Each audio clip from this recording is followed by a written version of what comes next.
Mateus capítulo de número 9, versículo de número 9, está escrito assim: partindo Jesus dali, viu um homem chamado Levi, sentado na coletoria, e lhe disse: segue-me.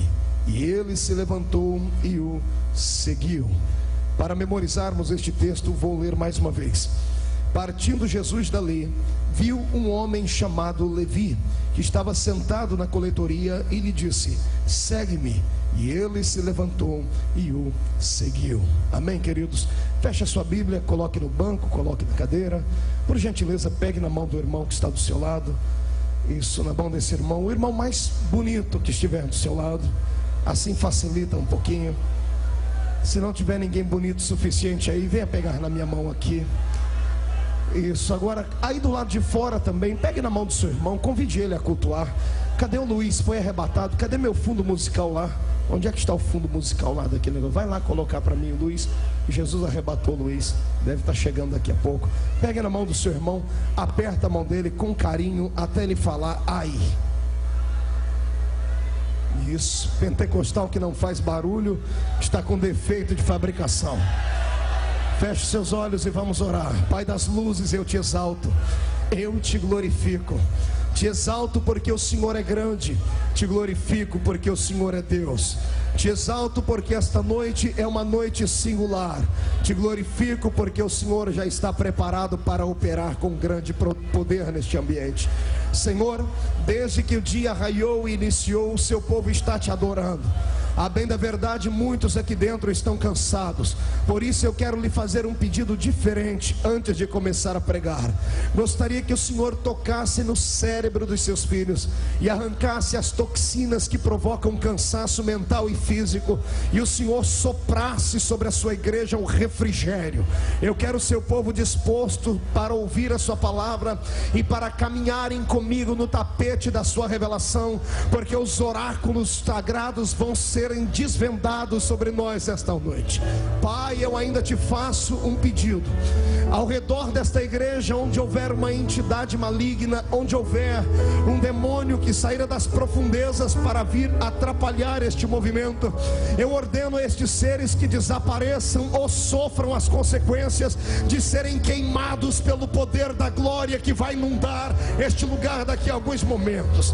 Ainda te peço, ó Pai, em conformidade com a palavra profética que aqui ouvimos, que o Senhor abra a porta do céu sobre nós agora. E em particular eu gostaria que o Senhor enviasse do céu para a terra agora pelo menos 8 serafins. A palavra serafim significa aquele que arde em fogo. Então eu quero 8 anjos de fogo aqui neste lugar. Quero 2 aqui nesta tribuna, uma à minha esquerda, outra à minha direita. Quero 2 anjos entre os irmãos que assistem pelo telão. Quero 2 anjos naquela galeria. E quero 2 anjos de fogo na nave da igreja. Que eles comecem a sobrevoar este ambiente e a esparramar brasas de fogo tirada do seu altar. Onde houver um crente batizado com o Espírito Santo, renova ele, Senhor, agora. Ramanagasure kandarai shandaramagasi amagai. Tu não precisas da ajuda do homem para curar. Tu não precisas da ajuda do homem para batizar com o Espírito Santo. Mostra a sua onipotência e faz o nosso coração explodir dentro do peito de emoção nesta noite, em nome do Pai, do Filho e do Espírito Santo. Amém? Antes de se assentar, eu gostaria que você levantasse um dedo de profeta para cima comigo, bem alto. Aponte o dedo no nariz do irmão mais bonito do seu lado, mais cheiroso, e diga para ele: é hoje. Não, diga com um pouquinho de mais vitalidade. Diga: é hoje. É hoje que tu vais entender porque é que és crente. Está preparado para a revelação? Dê um glória a Deus e tome o seu assento. Aleluia, aleluia e aleluia. Glória a Deus. Eu quero de antemão agradecer ao pastor Reuel Bernardino pelo convite, pela confiança uma vez mais. Foi o 3º congresso de jovens. Se no quarto precisarem de um vovô, dessa vez já me chamaram de tio, no próximo vão me chamar de vovô. Estou aqui à disposição, porque eu amo esse lugar e amo a todos os irmãos desse lugar. Louvo a Deus pela vida dos pregadores que aqui passaram, por aqueles que já ocuparam essa tribuna hoje, pelos levitas que aqui adoraram a Deus com tanta firmeza, com tanta intimidade, por aqueles que de alguma forma contribuíram para que este evento fosse concretizado e saísse das páginas abstratas de um papel e se tornasse o sopro de Deus em Camboriú neste final de semana. Estou muito feliz em rever aqui a irmã Mara Maravilha. Deus lhe abençoe, está numa graça tremenda. O Senhor continue lhe abençoando. Santos de Deus, estava eu meditando um pouquinho essa tarde, enquanto olhava para a maravilha que é o mar. Deus tem feito, Deus criou. Infelizmente o ímpio tomou posse dele, né? Mas o mar é uma das maravilhas tremendas. Enquanto eu estava lá conversando com Elias Silva, abrindo meu coração junto com a minha família, sentado em um daqueles bancos, observava o mar, e a minha visão se perdeu por um momento, e eu perguntei a Deus: Pai, o que é que o Senhor gostaria que eu falasse ao seu povo nesta noite? E o Senhor disse para mim: é uma festa de jovens. E aqueles que te ouvem pregar, e que ouvem tantos jovens pregadores iniciando, pregando nesta festa, e tantos jovens cantores nesta festa, desejam ser como vocês. Então exalte a esperança deles e pregue que eu estou à procura de homens e mulheres para usar. E aquele que tiver coragem de dar um salto de fé e entregar a sua vida e tudo aquilo que tem nas mãos do Senhor, será por Deus vocacionado e nunca mais será o mesmo após a noite desta reunião. Quem concorda com isso e acredita, dê um glória a Deus um pouquinho mais alto. Estava aqui então meditando em Mateus capítulo 9, versículo 9. A minha Bíblia Sagrada diz que o meu mestre, o seu mestre, Jesus de Nazaré, aquele que conhecia o coração dos homens, as emoções dos homens, aquele que fez com que o que nada valia se transformasse em uma preciosidade sem tamanho, aquele que era mestre em transformar lixo em luxo, aquele que era capaz de tirar da mais profunda tristeza o mais belo sorriso, aquele que daquela que estava condenada à morte pôde trazer a esperança, aquele que conhecia o ser humano mais do que qualquer outro, porque ajudou, ou melhor, o formou à sua imagem e à sua semelhança. Estava agora, Capitão Porto, passando pela cidade de Cafarnaum. Jesus havia acabado de entregar um sermão para algumas pessoas, e agora eles entraram pela principal avenida de Cafarnaum. A história secular nos diz assim, que havia naquele dia, exatamente naquele dia especial, lá na cidade de Cafarnaum, um ajuntamento de coletores de impostos. Os publicanos haviam se dirigido ali a mandato do Império de Roma para recolherem os impostos fiscais que as pessoas deveriam pagar, os que tinham comércios, que tinham algum tipo de renda, para entregarem ao fisco e assim executarem o seu voto de cidadania para com o Império Romano. Eles eram judeus, mas viviam debaixo do cajado de Roma, debaixo da truculência de homens que não conheciam Deus, mas que estavam com seus dias contados. Jesus passando por ali em uma comitiva, amparado por aqueles que ele havia vocacionado, já alguns deles, ele ainda estava por formar o seu clã, ainda estava por formar aquele grupo de 12, que seriam 12 intrépidos e trabalhosos homens, caráteres a serem moldados. A história secular diz que quando Jesus passou por aquela grande avenida, não havia apenas um publicano. Vemos isso nos versículos que se seguem, porque houve uma festa na sequência e vários publicanos foram convidados para esta festa. Segundo a história, havia naquele dia pelo menos 200 publicanos reunidos, 200 cobradores de impostos, assim estacionados, 100 a uma esquerda da rua, mas 100 à direita da rua. Como eles eram funcionários do Império Romano, eles deveriam estar uniformizados, com o uniforme que Roma lhes havia designado. Estando eles com o uniforme que Roma os havia designado, embora trabalhassem para Roma, não eram romanos, estavam, é claro, debaixo da ordem romana, mas eram judeus que habitavam naquela província e que haviam feito um tipo de concurso e agora trabalhavam na coletoria. Eu quero que você imagine agora 200 judeus vestido o uniforme da coletoria de impostos. Todo mundo sabe como é que o judeu se apresentava diante dos homens: de barba comprida e um quipá sobre a sua cabeça. Imagine você, 200 homens de barba, com a mesma roupa, com o mesmo chapeuzinho na cabeça. Quem olhasse para eles acharia que estava tendo uma visão de um bêbado, porque parece que a visão havia se multiplicado. Ou estava olhando para vários homens que pareciam mais gêmeos, porque era muita gente reunida num só lugar, fazendo o mesmo tipo de trabalho, vestindo a mesma roupa, tendo o mesmo estereótipo e todos fazendo a mesma coisa. Eu penso que se o filho de algum daqueles que estava ali cobrando passasse por ali, e numa visão rápida, global, com os olhos, não conseguiria discernir quem era o seu pai, ou quem era o seu tio, ou quem era o seu parente que estava trabalhando ali. Aqui entra o começo deste sermão, que vai com certeza emocionar o seu coração e vai jogar todos os demônios que disseram para você que você nunca seria nada por terra daqui a pouco.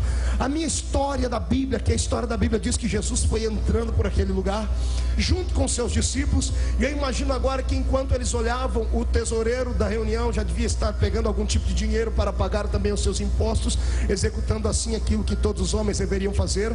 Mas enquanto alguns estavam preocupados em pagar impostos, havia um entre eles cujo olhar transcendia o olhar de um homem natural.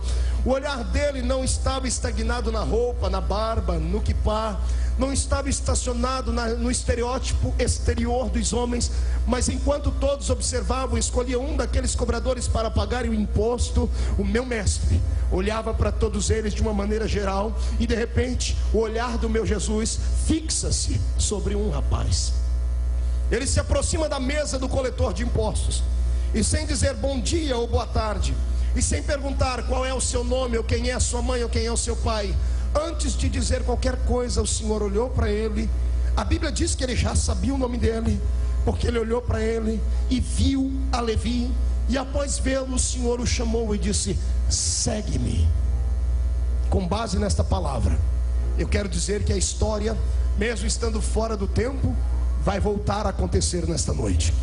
No meio de uma multidão de tantas pessoas que aqui vieram para ouvir esta mensagem, aqueles que estão dentro e fora desta igreja, aqueles que os meus olhos conseguem alcançar e aqueles que os meus olhos não conseguem alcançar, quero dar a vocês uma palavra de esperança profética, porque assim como nós estamos aqui a mandato do mestre, enquanto eu estou aqui emprestando a minha voz para ele, ele está pessoalmente passando uma vistoria entre todos os que estão dentro e fora deste ambiente.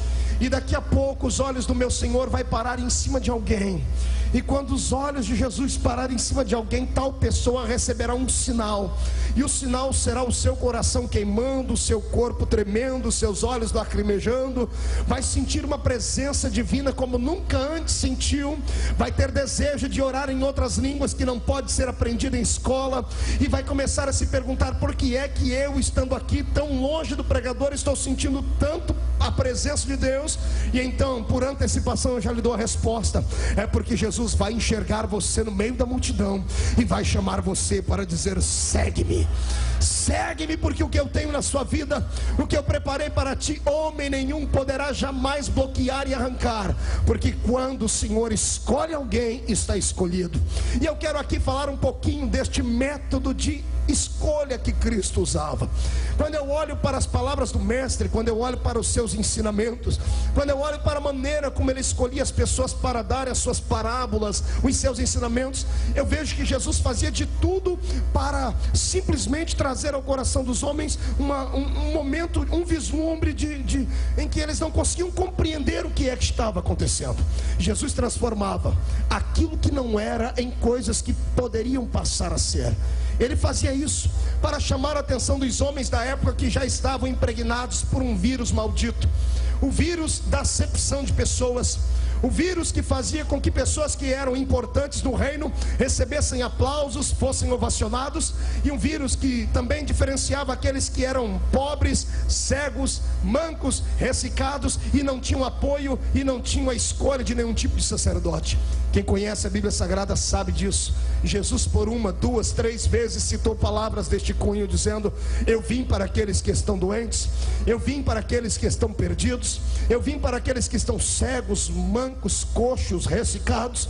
É para este tipo de gente que o Senhor tem uma palavra nesta noite. O Senhor manda dizer a você que está aqui com o seu corpo, com a sua roupa, aparentemente falando como a igreja ama, aparentemente falando como o seu coração deseja, mas que por dentro tem questões, tem dúvidas, tem crises existenciais, carrega traumas no mais profundo da sua alma, palavras de concepção negativa, pessoas que durante a sua formação trabalharam no seu caráter e te transformaram numa pessoa tão introvertida, te transformaram numa pessoa tão tímida, tão calada, numa pessoa que quando olha para o espelho tem vergonha daquilo que vê, porque a vida toda ouviu palavras negativas dizendo: você nunca será ninguém, você nunca será uma boa mãe, você nunca será uma boa esposa, você nunca vai conquistar os seus sonhos, você nunca vai sair da vila onde você mora, você nunca vai chegar a alcançar os seus desejos, os seus objetivos. Pois bem, nesta noite Jeová me dá autoridade para dizer que a espada dele está posta na palavra daqueles que lançaram maldição contra a sua vida, porque não importa o que foi que as pessoas, os homens e o próprio diabo disse ao teu respeito, a palavra final quem dá é o meu mestre, e ele manda dizer que ele vai te levantar, vai te colocar num lugar tão alto que aqueles que até ontem para te olhar tinham que te olhar de cima para baixo, de tão pequenino que tu eras, a partir de hoje, quando quiserem te enxergar, vão ter que colocar um óculos no rosto, um binóculos na cara, porque vão te enxergar muito longe, você estará acima das nuvens, porque Deus colocará asas na sua vida e no seu ministério. Acredita nisso? Dá um grito de glória a Deus então, para o inferno inteiro ouvir. Eu fico aqui imaginando o que é que as pessoas na caminhada cristã sofrem e passam por causa da vida e do estilo de vida que levam. Nós vivemos infelizmente 2 pesos e 2 medidas mesmo na igreja. Não deveria existir isso que vou falar aqui dentro da igreja, mas existe. Eu sei que às vezes o que eu vou falar aqui vai ofender alguém, mas me perdoe, não é essa a minha intenção. A minha intenção aqui é elucidar alguns fatos.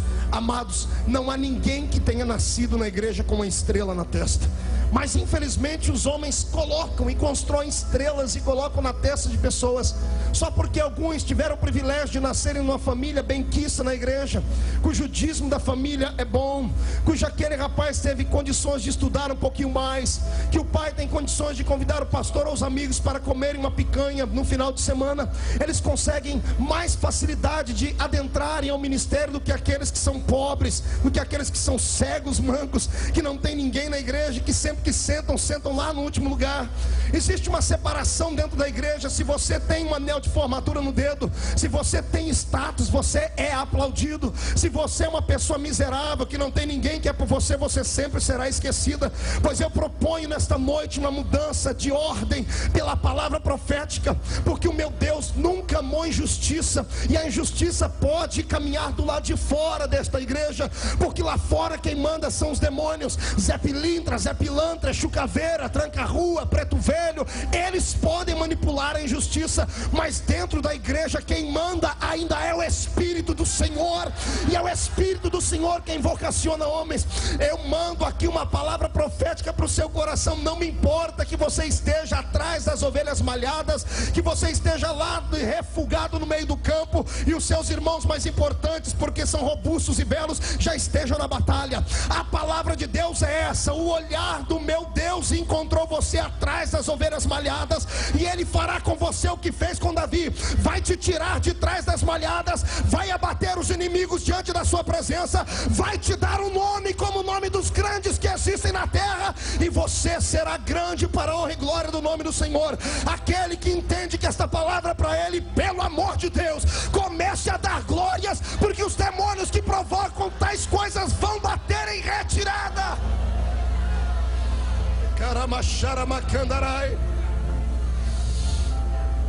Igreja não é apenas uma reunião formal, onde homens e mulheres ouvem palavras que às vezes chegam a ser boçais. Não, igreja é uma reunião onde o meu mestre usa homens como eu para tratar a alma da pessoa.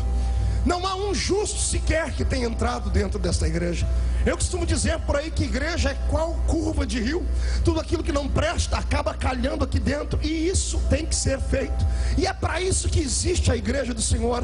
A pessoa entra aqui sem uma história, entra aqui sem um passado, entra aqui sujo, catinguento, sem esperança. Você lembra antes, quando você entrou aqui dentro pela primeira vez, tinha gente aqui que era tão feio, mas tão feio, que quando olhava no espelho não sabia se estava de frente ou de costa. Tinha gente aqui que era tão ruim, mas tinha uma índole tão perversa e tão desgraçada, que as pessoas não queriam nem te dar um bom dia na rua. Aí você entrou aqui dentro, chegou aqui dentro, Jesus olhou para a tua cara. Ninguém na igreja foi com a tua cara, mas Ele foi. Eu abro um parênteses para dizer isso aqui, falo isso com muita intimidade. Quando Jesus vai com a cara de alguém, pastor Liel, acabou. Você pode falar o que quiser contra ele. Jesus ganhou o camarada, caiu na graça dele, entrou no coração dele. Se tocar nele, você toca no ungido do Senhor. Eu tenho aqui uma outra palavra para dizer a você: se você espera para fazer alguma coisa, a consagração e a ordenação dos homens, deixa-me lhe dizer uma coisa, você está perdendo o seu tempo. Homem não pode consagrar ninguém. O homem apenas confirma a consagração daqueles que a receberam de Deus. O único que pode deitar azeite verdadeiro na cabeça de alguém é Jeová. E quem é o homem para colocar a mão em cima e não deixar o azeite escorrer? Eu proponho nesta noite uma outra palavra profética. Vai abrir daqui a pouco uma cachoeira de azeite do céu em cima da igreja de Camboriú. Homens e mulheres serão escolhidos, e mais, não serão escolhidos por aquilo que são por fora, mas com certeza serão escolhidos pelo desejo que tem aqui dentro do peito. Se você sonha com as nações, eu te empurro aqui pela frente e digo: irmão, comece a sonhar mais. Se você quer voar, se prepare, porque se for preciso, Deus te dará um avião, ou 2 ou 10, porque Deus está escolhendo homens e mulheres nesta noite. Entra na fila, comece a dar glória, conquista Deus.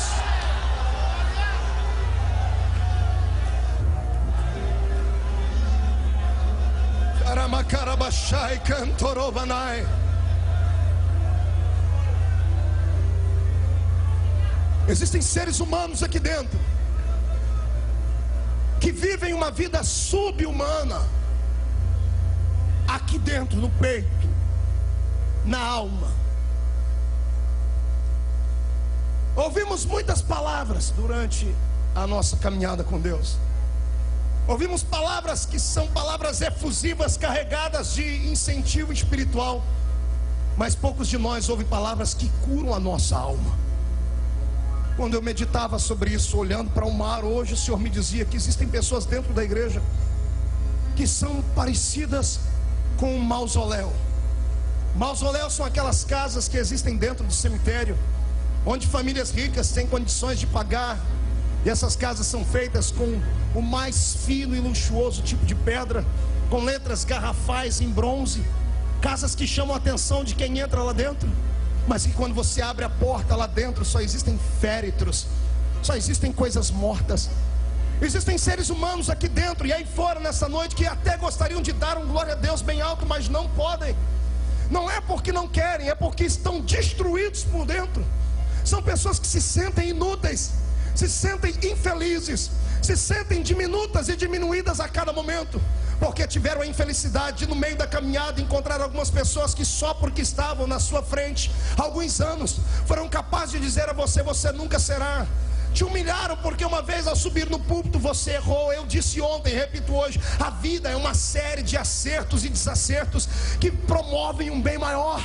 Quem não tem coragem de se entregar e às vezes errar, quem não tem coragem, tem medo de errar, nunca alcançará a felicidade e o prazer de um dia ter vencido.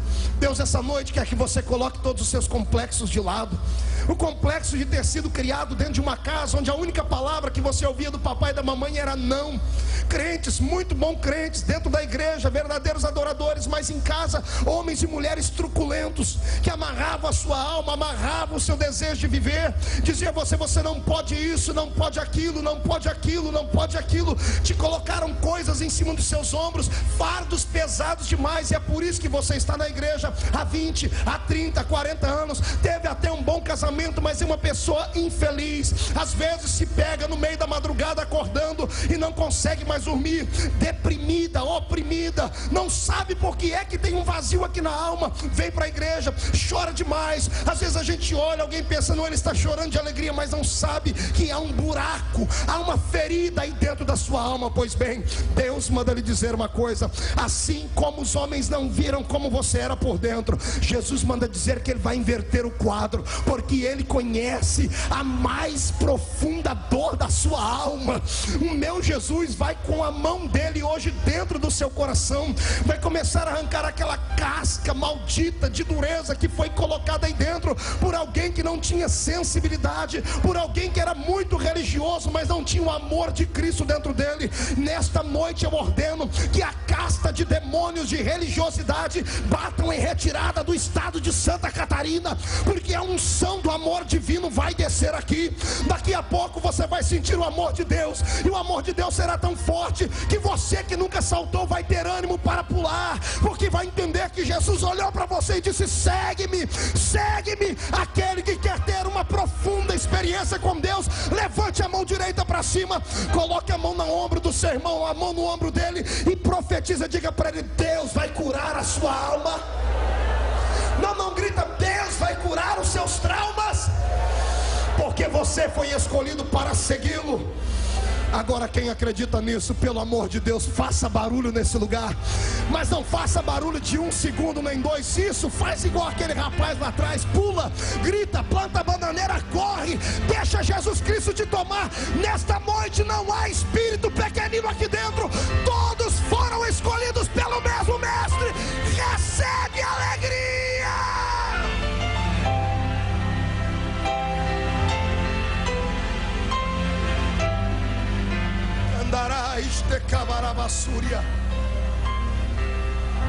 Pastor Marco, não é para mim isso. Essa palavra não pode ser para mim. Por que não? Porque o senhor não conhece a minha vida. Talvez eu não conheça, mas o mestre conhece. Pastor, eu quero ser, mas não consigo. Eu pertenço àquela classe de jovens da igreja que fica com o pé dentro da igreja e o outro lá fora. Não é que eu seja totalmente rebelde, ou que eu seja totalmente atormentado. Não é que eu seja extremamente com a minha alma perturbada por coisas e questões sensuais. Não é isso. É que quando eu estou aqui na igreja eu me sinto bem. Eu quero isso para sempre. Mas quando eu coloco o pé do lado de fora da igreja, eu também amo o mundo. Eu também desejo ser como os garotos e as garotas da minha geração. Mas isso me perturba, porque quando eu entro aqui dentro eu choro. Eu quero ser como esses que estão aí, mas não consigo. Por quê, pastor? Vou dizer: há uma doença na sua alma que ainda não foi tratada. Quando você veio para dentro da igreja, você veio não porque você carecia tanto de Deus, você veio porque um amigo lhe convidou. Alguns estão aqui, são crentes porque o pai é, porque a mãe é. Acostumaram a ficar aqui dentro, e o ambiente de fato é divino, é sagrado, é gostoso. É lindo você ver Deus operar, sentir esses arrepios que a gente sente no corpo, porque a presença de Deus, a energia do Espírito Santo o envolve. Mas quando tu sais daqui para lá, te falta um tratamento na alma. Você ainda não foi convertido 100%. É por isso que você fica cacochando em dois pensamentos. Ninguém é mal porque quer. O ser humano não é maldoso porque quer. Ele não acorda de dia e vai dizer: eu vou matar alguém hoje à noite. O ser humano não é assim. O ser humano é imagem e semelhança de Deus. Sofremos bombardeios na mente 24 horas. E por isso o Senhor manda dizer que hoje Ele quer que você enxergue a Ele, porque Ele já te enxergou. A sua mente sofrerá nesta noite aqui um tratamento divino. Uma cirurgia será feita dentro do seu cérebro.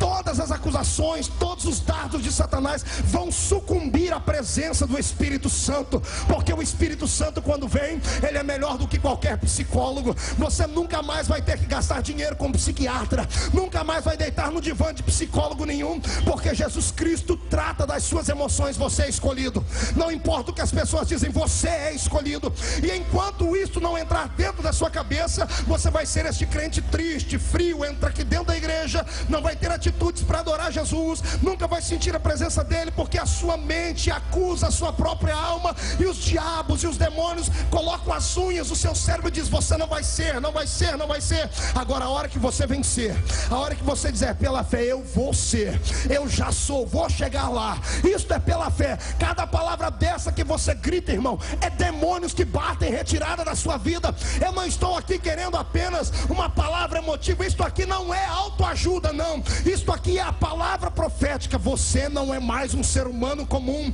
estando aqui dentro você é soldado de Cristo. Os demônios que te enfrentam até hoje, te jogam pelo chão, só fazem isso porque você ainda não sabe a autoridade que está na sua vida. Abre a sua alma nesta noite para Deus, e você vai ver que Jesus colocou armas dentro de você. Ele te deu línguas estranhas, Ele te deu autoridade contra os demônios, Ele te deu poder para enxergar além daquilo que os homens naturais veem. Se você conseguir nessa noite enxergar as armas que o Senhor te deu, os demônios a partir de agora vão se curvar diante da sua vida. Você vai esmagar a cabeça deles, não vai ter medo deles mais, porque você foi escolhido por Deus, e ponto final. Quem aqui foi escolhido por Deus? Deixa eu ver, deixa-me ver. Veja a dificuldade, tem gente que nem para levantar a mão presta. Ô filho de Deus, abre os olhos, tu é escolhido. Quem é escolhido, levante a mão e dá glória.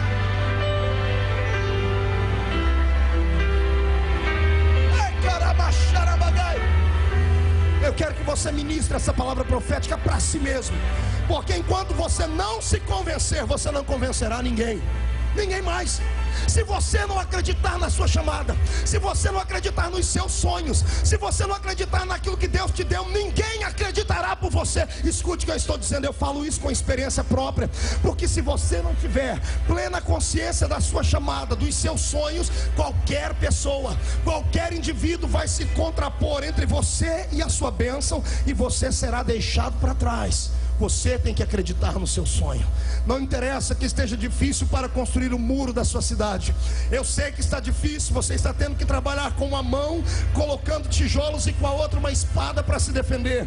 Eu sei que homens virão como Sambalate e Tobias para dizer: desce daí. Você tem que acreditar no seu sonho. Você tem que acreditar que este muro vai ser erguido e que daqui a pouco ninguém mais vai poder transpassá-lo. Tem que ter coragem de olhar para o diabo e dizer: não me interessa o que você pensa, eu estou em uma grande obra e ninguém me tira daqui. Eu acredito que o Senhor me vocacionou e me escolheu. Vamos fazer aqui uma atitude de fé. Levante a mão direita para cima e faça igual ontem, bata no peito.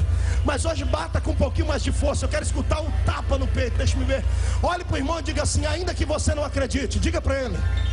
Não grita, diga: ainda que você não creia.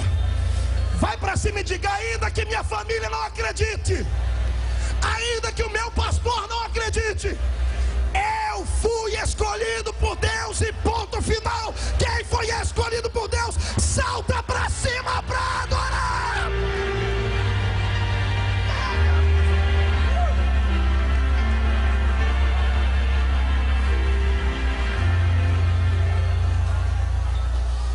As armas da sua guerra estão na sua alma.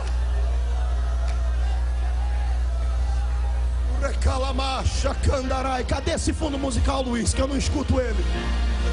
Está na hora de Jesus Cristo levantar você e mostrar para todo mundo que você não é um Zé Miguel, que você não é o filho de uma lavadeira simplesmente. Aqueles que te olharam e dizem: esse aí é apenas o filho de um carpinteiro, daqui a pouco vão correr atrás de você para ver você multiplicar pão, para ver você multiplicar peixe. Daqui a pouco estarão correndo atrás de você, querendo fazer agenda. E não se atrapalhe no meio disso. Os demônios vão vir também, mas os demônios, você dá um sopro na cara deles, eles têm que bater em retirada. Aqui estão a geração que vai fazer a diferença. Eu coloco o nome nessa geração. Essa geração será chamada de geração trator de esteira. Quem ficar na nossa frente será atropelado. Quem concorda comigo, adore a Ele.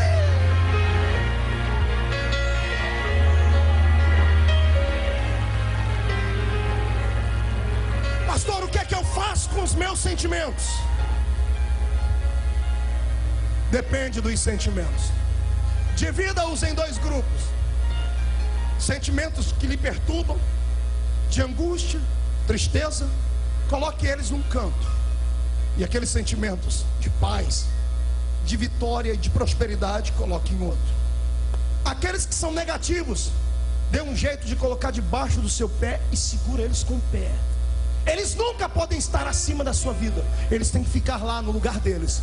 Eles existem para que seja colocado um ponto de apoio, um equilíbrio.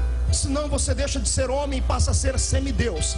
Os problemas existem, tem que existir, nós temos que aprender a conviver com eles e vencê-los. Agora, estes outros sentimentos, você tem que todos os dias, quando acordar, adorar a Deus e dizer: Senhor, muito obrigado por ter me feito um vencedor. Muito obrigado por ter me feito alguém que vai vencer. Acorde de manhã, não importa o pé que você coloque no chão, direito ou esquerdo. O que importa é como você coloca o seu coração no dia a dia. Abra os seus olhos e diga assim: hoje eu vou vencer. A psicologia diz que os 15 primeiros minutos do dia, eles refletem como será o nosso dia para o restante até as 24 horas terminar. Se você acordar, os seus primeiros 15 minutos forem minutos de alegria, de glória, o seu dia será um dia de vitória. Se você acordar simplesmente introvertido, fechado, será um dia de penumbra. Então faça o seguinte: já que você é pentecostal, só esta raça de homens na terra, os pentecostais, podem acordar de manhãzinha e já orar em línguas pelo menos uns 15 minutos. Ore 15 minutos por dia em línguas estranhas quando acordar. E eu quero ver quem é que vai te encarar no meio da rua. Quero ver quem é o Satanás que vai entrar na sua frente. Se vier o incrível Hulk, você vai ser aquele efeito gama que vai expulsá-lo. Se vier o Rambo, você vai expulsar. Se vier Satanás pessoalmente, ele vai ter que se curvar diante de você, porque tu és príncipe de Deus. Quem é príncipe adora. Tu é príncipe. Tu és príncipe. O problema é que tem alguns príncipes que carregam tanto complexo de inferioridade aqui dentro do peito. Eles têm dúvida de que são príncipes. Às vezes eles olham no espelho, Elias, vê a coroa e diz: não, mas eu não mereço, não é minha. Aí, pastor Eliel, se curva. Quando curva, a coroa cai. O que tem de príncipe sem coroa aqui nesse lugar? É por isso que você não sente o que eu sinto. É por isso que você não salta como eu salto. É por isso que você vem para a igreja e fica parecendo uma estátua de museu. Fica aí com essa boca travada, língua de aço, boca de ferro. Fica aí com esse olho seco igual o olho de coruja. Fica dormindo na reunião, porque é um príncipe sem coroa. Agora aqui tem muitos príncipes com coroas. Eu estou vendo eles. São homens e mulheres determinados, vão vencer. Quando caminham pela terra, ninguém enxerga um homem ou uma mulher. Quem olha para você enxerga um tição de fogo tirado do trono de Jeová. Aqueles que nasceram para seguirem ao mestre. Pelo amor de Deus, levante a mão para cima da glória, exalta, pula, salta. Toma posse do seu milagre. Ai, Jesus. Escute. O diabo é um adversário muito grande. Ele tem poder, mas aquele que está em mim, está em ti, ele tem todo o poder. Eu costumo dizer que o diabo, ele não sabe o futuro, porque a Bíblia diz que onipotente, onipresente e onisciente é só o Pai. O diabo não sabe o futuro, mas ele é um psicólogo bem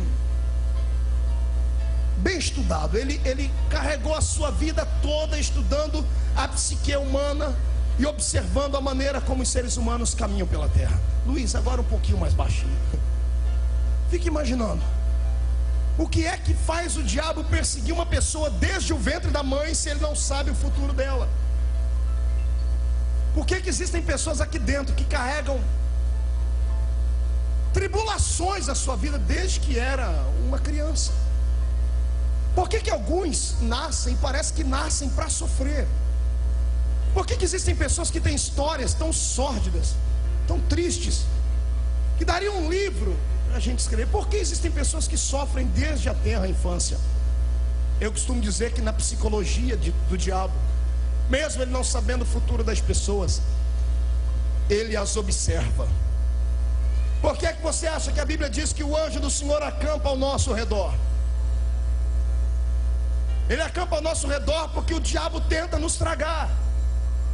O diabo é o inimigo número 1 da raça humana, sendo ou não de Deus, sendo crente ou não, ele é inimigo do ser humano. E quando o ser humano nasce, eu acredito que ele coloca um demônio para atormentá-la, para descobrir como é a sua vida. E numa dessas caminhadas, os demônios contra a sua vida, eles um dia pegaram no ar. Lá de cima, Deus olhando para você e dando um sorriso. Ou perceber a maneira como é que Deus cuidava da sua casa, como é que Deus estendia a mão, não que Deus facilitasse as coisas, mas como é que você tinha a atenção divina. E quando o diabo percebeu que Deus te olhava diferente, você se tornou um inimigo dele. E de lá para cá ele tenta te destruir. Ele tenta te matar. Ele tenta roubar a sua esperança e a sua paz. Pastor Marco Feliciano, que hoje tem 31 anos de idade, tem uma das histórias mais tristes que você já pode ter ouvido de alguém. Se eu lhe contar a minha história aqui, teria que ter aqui algumas horas para lhe contar. Mas imagine há 31 anos atrás, filho de uma mãe solteira, numa cidadezinha pequena de 30 mil habitantes, onde isso era uma vergonha, onde uma mulher que tivesse um filho sem um marido era tido como uma mulher da vida e coisas mais. Não bastasse, minha mãe na época, além de ter se envolvido com um homem casado, ela ainda pedia esmola na rua. Não bastasse isso, ela ainda tinha uma profissão que era criminosa. Minha mãe era fazedora de anjos. Sabe o que é isso? Mulher que aborta bebês às outras mulheres. Minha mãe tinha um currículo de mais de 150 abortos, não somente das outras mulheres, mas dela também. E conta uma das minhas tias que quando ela se engravidou de mim, ela tentou por 1, 2, 10 vezes me abortar. Usava todo tipo de material, de instrumentos. Eu cheguei a ver isso com 5 anos de idade. Eu encontrei dentro do guarda-roupa da minha mãe uma caixa que daria para fazer um filme de terror com o equipamento que ela usava para abortar bebês de pessoas. E as minhas tias disseram que ela tentou me abortar por várias vezes. Foi para o hospital várias vezes com sangramento. Num dia, num ataque de fúria, a barriga crescendo, o bebê que estava dentro dela não morria. Ela começou a esmurrar e dizer: por que eu não mato essa desgraça que está dentro da minha barriga? Minhas tias não eram crentes, seguraram a minha mãe e disseram: olha, se ele não morre, é porque alguém lá em cima tem alguma coisa na vida dele. O tempo passa, nasce um menino completamente doente.